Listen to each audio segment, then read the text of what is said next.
reporting from Elizabeth to Elizabeth.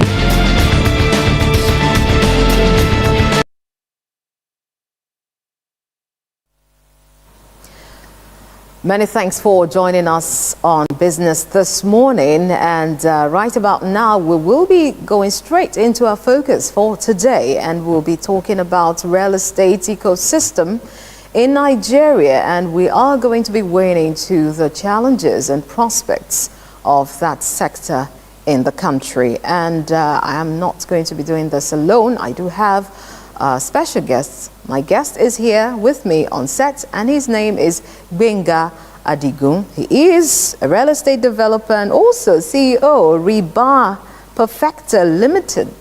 And we are going to be introducing him shortly. And again, of course, bringing him. But let's take a look at some of the things. Our talking points will be on real estate regulation. We'll be looking at high initial investments. We'll also look at property pricing, as well as Land Use Act and some reforms. Now, to lay a background, let's take a look at some things under the previous administration. Of course, we are in a new administration. Real estate emerged as a premier investment options in Nigeria, offering substantial capital growth opportunities due to the high demand for housing. Rise in the prices of most Nigerian homes, of course, is posing a significant challenge to the country's real estate sector, and most Nigerian cities right now are overpriced. Now, let's take a look at some graphical let's take a look at this real estate laws and regulations, some of the things we'll be talking about in our talking points. Now, the 1999 Constitution of the Federal Republic of Nigeria, Section 43 of the 1999 Constitution, provides the following as follows. Subject to the provisions of this Constitution, every citizen of Nigeria shall have the right to acquire and own immovable property anywhere in Nigeria. That's according to federal law. Now, Land Use Act of 1978 says that the Land Use Act changed the arrangement of land ownership before 1978 upon its coming into being. Prior to this law, land used to be owned by families or communities. After the coming into being of this law, lands in the urban areas were vested in state governments, and the lands in the rural areas of the country became vested in the local governments. And the third one, Nigerian Urban and Regional Planning Act. Now, this act governs the management of urban and regional planning in Nigeria. It also takes care of complaints and grievances on issues like demolition of houses and the likes. Of course, some demolitions are going on right now in Kano State, and people are actually protesting. That's another topic of discussion. Now, the fourth one, Rent Control and Recovery of Premises Act. This act provides steps to be followed by landlords in evicting tenants from his building. The law is strictly against self-help in the eviction of tenants, and the landlords must follow the required procedure set down by the law in achieving this. There are about 8 of them, but we are going to be stopping here because we have so much to talk about, before the end of the program. And so joining us right now, I've introduced him before. He's Gbenga Adigun. He's a real estate developer as well as CEO Riba Perfecta Limited. Thank you so much for joining us today. Thank you for having me. Okay. Earlier before you came on, we did have a short report about the real estate fest in Lagos, and we saw some of the stakeholders speak, and you also spoke there, and we did have you say some things, and we thought that we should have some of that conversation here. Nigerians, the increased rate in rural, we've seen one of the major challenges of let's talk about pricing now, housing. Let's talk about pricing. We've seen the rural-urban migration is one of the challenges we have in, pricing, house pricing and rentals in certain cities, But, having this challenge, can it actually be controlled the rural-urban migration? Do you have to stop it for you to be able to resolve the challenge? Or what can be done, you know, to help that, to help this sector? Yes, urbanization is a big deal, and many countries want it. Urbanization also helps to promote economic development. Not everybody wants to stay back in the rural areas doing farming or other types of daily means of livelihood. So urbanization is a big deal, and with urbanization comes a very serious need for housing. So we would continue to see people migrate from the rural areas to the urban areas, and this will naturally come with serious demand for housing. And the good thing is it's also okay for that to happen, because at the end of the day, the resultant effect will be a growth in the GDP of the economy. Okay. But the big problem with that is a lot of housing deficits, and then everybody is concentrated at the center, instead of you having people being moved around or being distributed around the country. So yes, these challenges will be there, and they have to be looked at. You talked about the Land Use Act earlier. The Land Use Act is focused on urban areas and leaves rural areas to the administration of the local government. So yes, this problem is there, but we are happy that it is being looked at and solutions are coming out from all sectors of the economy. Yes, you know, when we talk about, you know, there's so much, you know, with that meeting, let's go back to the meeting you had, you know, talking about the Lagos Real Estate Fest. Yes. What was the significance, or what was the importance, or the reason for having such a gathering where you bring in stakeholders? What would it solve? Is it going to be looking into, of course, definitely they're trying to look at some of the challenges in the industry, in the sector. So you've had that severally, haven't you? Oh, yes. So what progress have you made so far? Fantastic question. So the event once again brought again all stakeholders across the entire real estate value chain, from developers to brokers to construction support firms. Everybody, again, were brought together to see how they can co-create, collaborate, form an advocacy, you know, for the government and be a voice to the government to help to provide policy direction, policies that can aid real estate growth. Okay. Because again, real estate is a very big deal. The multiplier effect is so immense, very, very huge. Because for every house you build, you have employed many people, from the artisans, the plumbers, to the people who do the construction work, developers, all of them. Now it doesn't end there. People buy homes, a mortgage is sold, and you know, brokers are involved, they get paid. Now, for every house you buy, appliances are bought in the house. You buy furniture, so the random furniture guy in your neighborhood, you've provided jobs for him. You buy electronics, you buy different things, you maintain the house. So you can see that the value chain is extensive.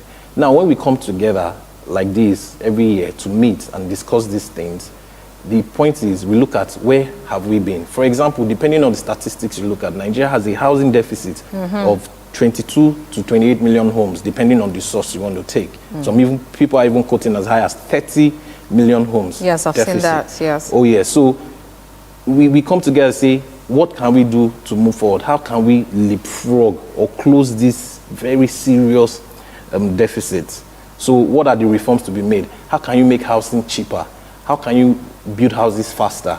How can you get friendly policies from the government to aid and assist in solving this huge problem? Because if you looked at the developed world, real estate is a big deal. Yeah. It's a very big deal. They have millions of homes. For example, Nigeria's new homes rate is about 7.14%, which means, saying, for example, putting figures to it, if we are supposed to be building 1 million homes every year, we are building just about 70,000. That's just an example.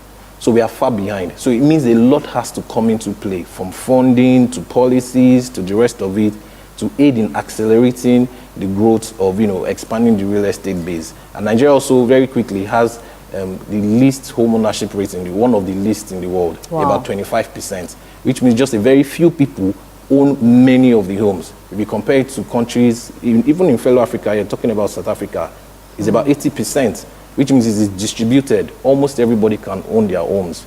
But here, a few people own a lot of the properties. Maybe the next time you give us some, we'll need to have some figures or statistics on that, like how many percent of Nigerians own a home in Nigeria. You know, you've said so much, and the real estate sector is so vast. There's so much to talk about, you know, from policies, from pricings to even regulation.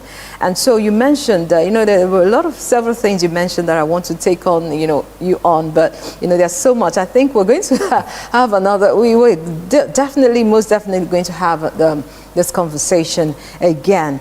You know, but you talked about developed countries, how that real estate is a big deal. You know, we have the artisans, we have in the construction industry, we have the value chain is quite wide and enormous. But there's this issue of regulation in the developed world, that each of this value chain is well set up and has a kind of approval. I mean, if you're not licensed or if you're not certified to be in that sector, you wouldn't operate. But it's not so. We do not have that here. And so how can that be put in place? That's also part of policy. So how can the government go about making sure that people who are in that value chain are certified and approved to do the job? Because we've seen situations of where we have collapsed buildings, people are dying, and then when you go to investigate or probe, you see that the buildings either compromised or did not meet up with the stress test and all of that. So how can that begin to happen at this time in Nigeria? Fantastic question. For us to experience the kind of growth we desire in the real estate space, we need that kind of regulation to make the market more stable. So it's an interplay of functions across different industries. For example, you rightly said it. It is very easy for people here to parade themselves as developers or parade themselves as building engineers because they are supervising one simple project in one site. That is not what it should be, because unfortunately we've seen the not so nice part of it by buildings coming down, even in high-brow areas. So regulation is very important, yes. Supervision is different from certification. If you parade yourself as a developer, you are probably just the investor who is bringing money or bringing people together, putting resources together to erect some structure for the benefit of maybe your subscribers. That does not make you or give you the right to certify something. So these people say, oh, I'm here. We had that discussion on Monday at the Lagos Real Estate Fest. I'm here, I'm supervising my projects, I'm doing this, I'm doing that. Supervision is different from certification. You need experts to come in and say, this building, the structural integrity, you know, should be focused on. This is what you can build because of the soil terrain or the base or the location. This is what the government has said you should do in this area, mixed development or commercial or private residential. So certification is a big deal. It is something that the government should do immediately to ensure that it's not just bringing out money to build anything. Who is saying this thing should go up? That is one. Something else we can do to aid the market which is in a totally different industry, is, for example, mortgage lending regulations. Can the government make mortgage accessibility, first of all? Can they make it easier? Can they make it more friendly? But again, we are happy with what we've seen. The Federal Mortgage Bank of Nigeria recently, access to mortgage loans have now moved up from 50 million to 50 million. But again, the question is how many people can access that? So mortgage is another thing, another big issue in Nigeria, because if we're talking about owning a home in Nigeria, mortgage also has to be put in place. Of course, by all means. So it's a very serious topic that should be had. But for me personally, it's very difficult to isolate or separate the macro economy, the larger economy, from how the real estate market is going to behave. Okay. It is very difficult to isolate it. Yes. Very, very difficult. You cannot be bigger than the economy you're operating in, so to speak. So what I mean by that is, if people have jobs, for example, if you look at macroeconomic indicators like unemployment rate, you look at GDP growth, you look at interest rates, you look at inflation. For example, now, fuel subsidy has been removed, transport fares went up, people are still on the same salaries. The first immediate focus is, how am I going to eat first, before I have what to save, to now think of building a house or buying a land. Or even paying a rent. Or even paying the rent. So many things are competing for the same income that a lot of people have held on to. So we are happy that we are seeing reforms in the economy that would eventually, it might take a bit of time, in the long run, you know, spur serious economic growth. So if the economy behaves better, then people will have more disposable income to play in that space, because you cannot separate funding from that. Because at the end of the day, you cannot really blame finance houses. Some people, the argument is either for them or against them. But at the end of the day, mortgage is a credit. At the end of the day, credit, you want to be sure that you have return of your capital and return on your capital. Because even the mortgage houses or the finance houses giving this mortgage, they are using other depositors' funds, which they don't want to lose. So if the economy behaves better overall, we are naturally going to see a serious improvement in terms of funding, regulation, policy, support in the real estate space. Yeah, so we've talked about, you mentioned the subsidy removal. Of course, it's affecting every sector of the economy. It's biting hard, even transportation. A lot of people are seeing, and we see prices of food go up and all of that. But I want to ask, are there any form of subsidies for building or construction materials? Are there any form of subsidy? It's a difficult question, but not exactly, because at the end of the day, it's still a free and open market. Okay. So if I want to sell cement, I buy at the rate, the best way I can get it, sell it at the best way I can get it. If I'm selling granite, I go to the quarry, buy it at 10 years. It's hard to say you want to, subsidies are not coming that way. People who may enjoy subsidies might be people who are playing in the space of maybe, you know, the Dangotes, for example. I don't know, I'm not sure. I'm just saying, depending on what they import, they may be getting some rebates. And, you know, because it's a critical sector to the economy. So they might have one-on-one benefits they enjoy from the government, maybe tax rebates and the rest of it. I don't know exactly how that's going to play out. But on the industry as a whole, the real estate industry is a very free market. It's hard to tell somebody you should sell a 4-bedroom flat in Lekki at so price. They can tell you that the toilets in that house is made of gold, because they're putting an additional 5 million on it. It's hard to independently verify. So how would regulation, how can that, you know, for example, now you might have a house, different estates in an area. Let me use Magodo area, for example, and the prices or the pricing are not the same. And then you're wondering, someone might be paying 7 million for a home. You know, that's for rent. I'm talking about rent. And then another person is paying about probably 4 million. And then you're wondering, no, there's no stability of price. And then you're wondering, but it's the same area. So what makes it different? Is it the building or the structures or the things, the materials used for the building and all of that? So there are a lot of disparities, especially now that we have a proliferation of estates in Nigeria. So what has been put in place to ensure that the consumers, the clients, the customers are not, you know, they're not carrying so much burden, and I mean, they're not transferring the burden of, you know, whatever activities or anomalies that's going on in the real estate sector? What can be done to mitigate that? Yeah, price is what you pay, value is what you get. So again, I say it's extremely difficult to regulate that space, to tell people this is what a 3-bedroom or 4-bedroom in this area should go. Again, real estate market is a very free market. Should it be free? Should it be open? I mean, is that how it is in other countries? Yes, it should be. So what will really help is if we have more players in that space, more people building homes, more property firms coming up with mass housing, more government-friendly policies to that space. What I'm trying to say is the simple laws of demand and supply.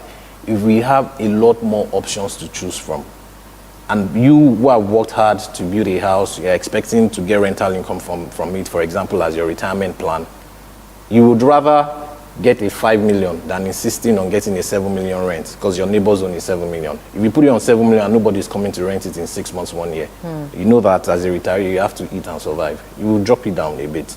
And that's something else that is also affecting a lot of, what's it called, unoccupied homes. Okay. So because you don't have enough competition, We need more players in that space. The space has to grow. It has to be more robust.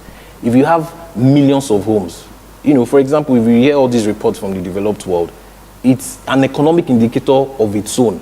New home sales, how many homes were built, is an economic indicator. In fact, a leading and forward economic indicator, because it means that if new homes are being built, more people will be employed, will work on all those projects. Exactly. More electronics will be sold, more household items will be sold, durable goods, small goods, not so durable goods. It has a very large multiplier effect on the economy. So you can't regulate it.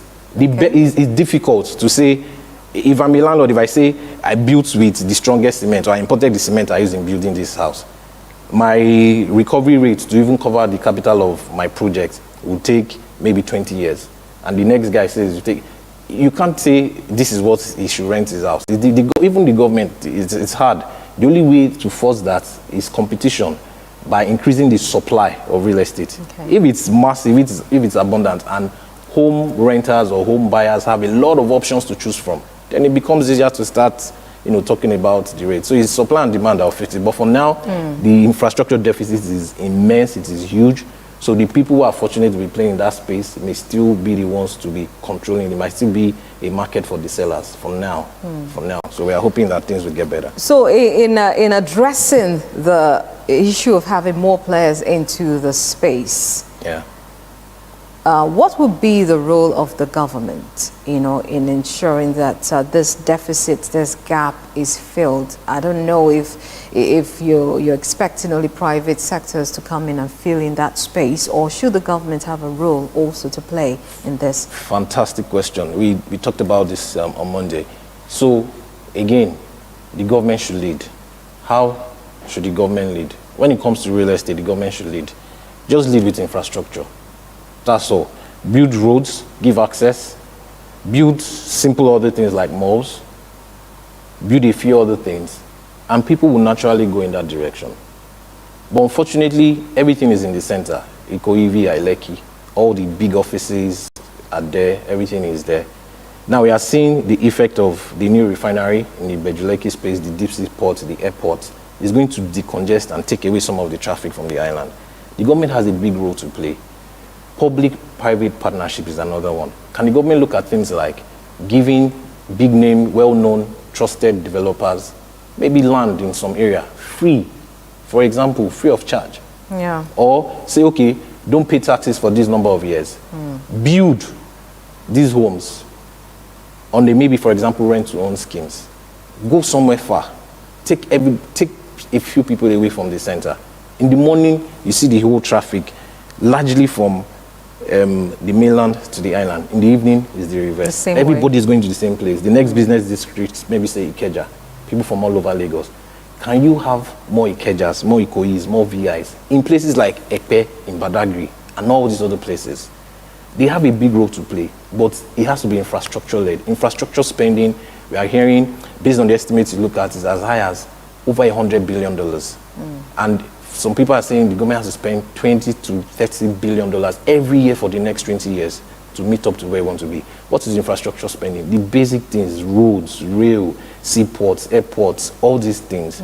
Just do that. Don't give anybody any handouts. Don't give anybody any subsidies. The economy will self-repair.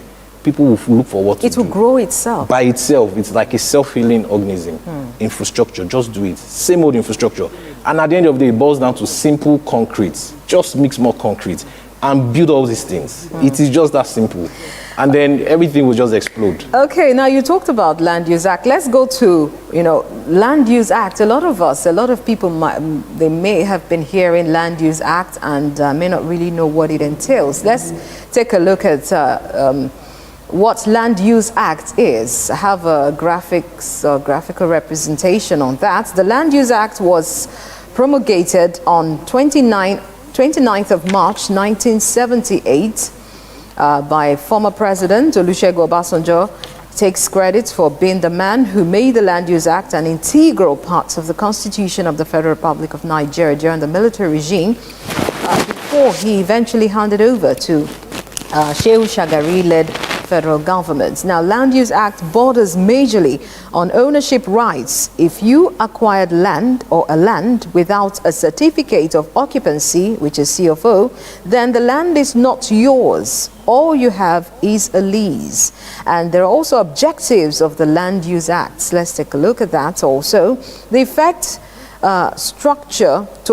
structural change in the system of land tenure, to achieve fast economic and social transformation, to negate economic inequalities caused by the appropriation of rising land values by land speculators and land holders, and to make land available easily and cheaply by both the government and private individual developers. Although experts have argued that rather than make land cheaper, the contrary is happening or has happened. And so these are some of the objectives, yes, fine, put in place and they're on paper. But the truth or the question is it really been achieved? You know, I want to lastly, before I let you go, I mean, like I said, this conversation, this topic is so vast and we have not even scratched the surface. And so before I let you go, let's talk about the issue of land grabbers and scammers. You know, we have a lot of people who pose as people who are in charge because, in the Land Use Act, the states are in charge of certain lands and distribution of lands, and then they give you a CFO, which makes you the legal owner of a property. And then we've seen situations where people come and they're evicted and they're told that maybe the government wants the land back, and some demolitions are going on. For example, we have in Kano, demolitions are going on right now as we speak, and people are actually crying. Even in Lagos, some demolitions, since this new administration started, some demolitions have gone on. We had one recently in Ajao Estates, the airport road, where certain buildings were demolished. Now, these guys, some of them said they have CFOs, and the government gave them. And then in other situations, we have land grabbers or scammers. They come in, you're trying to put something in place, they tell you that you do not have the right, you have to pay certain amounts. So how can that really be addressed? I mean, let's take Lagos State, for example. Yeah, very good question. The Land Use Act vests all the land comprising the territory of any state solely in the hands of the governor of that state. But the focus is on urban areas. Okay. It's very clear. The act is very clear. The focus is on urban areas. That is where government has interest to achieve all these objectives, like promote socio-economic development, promote fair distribution or usage of land and land resources, while the not so urban areas are left to the administration of the local government. Yes. So this issue of land grabbers and the rest of it, the government has the right. Remember, the governor is holding that land in trust for the citizens, in quotes, for the best use or the most judicious use to promote economic growth. So the government has the right, if they feel a particular location where somebody already has something on a property will be for the greater good, more for the benefit of more people than just that one person living in there. They have the right to walk up to that person and say, okay, we want to use your space for this and for that. And the person will be compensated? Will be compensated if he has legally acquired that land in the first place. Okay. You've been given that right of occupancy legally. You've done all the process. Yes, you should be compensated. It is in the act. So that is there. Now, some people have complained that their lands were taken, they were not compensated. It's another discussion I cannot go into. Okay. But there's a lot of questions regarding, did they get the right of occupancy legally and completely? Maybe the process was started. Did it get to a level where you'll be called upon to say, okay, let's have a discussion? Then talking about the land grabbers and the rest of the Lagos state government particularly is very, very serious on that now. And Lagos, remember the act says the focus is on urban areas. Lagos almost has no rural area anymore. Whether you are talking for more end of Lagos, Badagry to Ekpe, the other end, it is almost non-rural. Because left to me, everywhere in Lagos is just waiting, it's waiting to explode, because you have Badagry has access to the sea, to the massive lagoon. You can do so much in that space. You can decongest the Apapa seaport and do so much with it. Ekpe, on the other hand, too, has a deep sea port already in Ibejo axis. Yes. You can do so much with it. You can move housing massively and decongest the center. You can move people towards Badagry, but you have to build infrastructure that will support their sustenance and livelihood. You can move people to Ekpe. So I'm trying to say we don't have a lot of rural areas anymore in Lagos. So the government has an interest in everyone in Lagos. So anybody who is going into any of all these properties has to pay careful attention to the kind of title or documents whoever is laying claim to the land.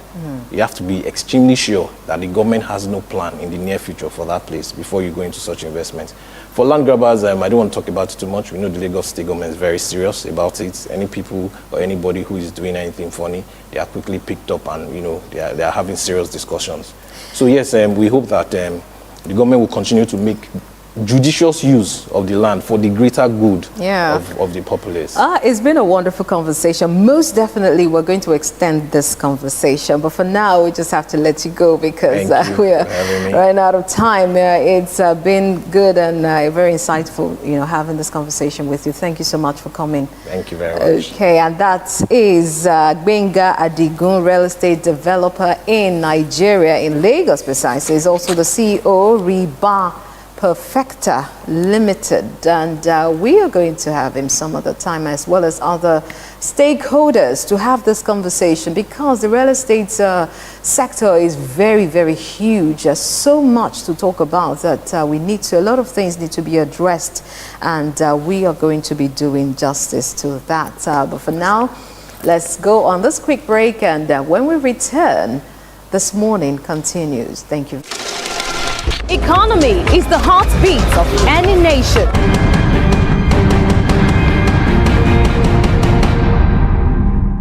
Reporting from Elizabeth to Elizabeth.